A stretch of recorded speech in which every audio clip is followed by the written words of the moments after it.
אז מה זה סימביוזה? סימביוזה היא סוג של יחסי גומלין בין מיני יצורים חיים שונים. הסימביוזה נעשית בסביבה שבה הם חיים בצוותא ובשיתופיות ותלויים זה בזה. היצורים כולם מקושרים זה לזה בדרך כזו או אחרת, ברשת סבוכה של יחסים מסוגים שונים. יחסים אלו עשויים להיות טפילות, יחסי טורף נטרף, או סימביוזה בין שני יצורים. מקורו של המונח סימביוזה היא במילה היוונית שפירושה לחיות יחדיו. זהו בדיוק סוג היחסים אותו מתאר המונח. שני יצורים אשר חייהם כרוכים זה בזה לשם השגת תועלת משותפת. שיתוף פעולה שכזה עשוי להתקיים בין יצורים מכל סוג, צמחים, בעלי חיים, חיידקים ופטריות. הודות לסימביוזה, שני היצורים מרוויחים, ולאורך פרקי זמן ארוכים הם אף עשויים לעבור שינוי ההופך אותם ליותר ויותר מתאימים האחד לשני. לעתים עד לרמה בה אינם יכולים עוד להתקיים בנפרד. איך זה קורה בים? בואו נצלול ונעמיק.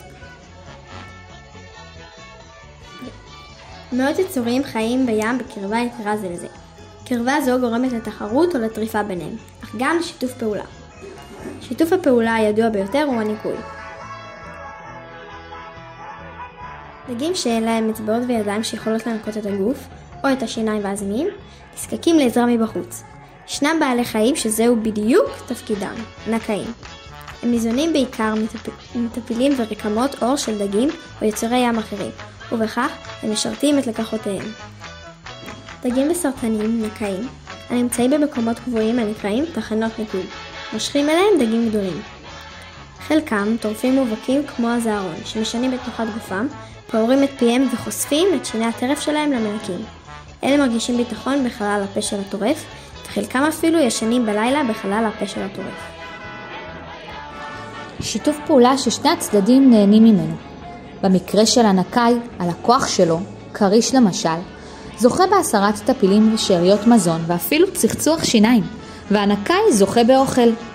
נקאים מפרסמים את עצמם בצבעים בולטים שמוכרים ליצורים שחיים איתם בים, וככה כל הדגים בים, אפילו טורפים מפחידים ביותר, מכבדים את הנקאי הקטן. בשונית אלמוגים, המפתח להצלחה של ריבוי יצורים חיים באותו מקום היא הסימביוזה. שיתוף קיים לא רק בין האלמוגים לבין האצות שלהם, אלא גם בין רבים מיצורי השונית האחרים. כך הם משיגים דברים שלא היו מצליחים להשיג לו חיו כל אחד לבדו.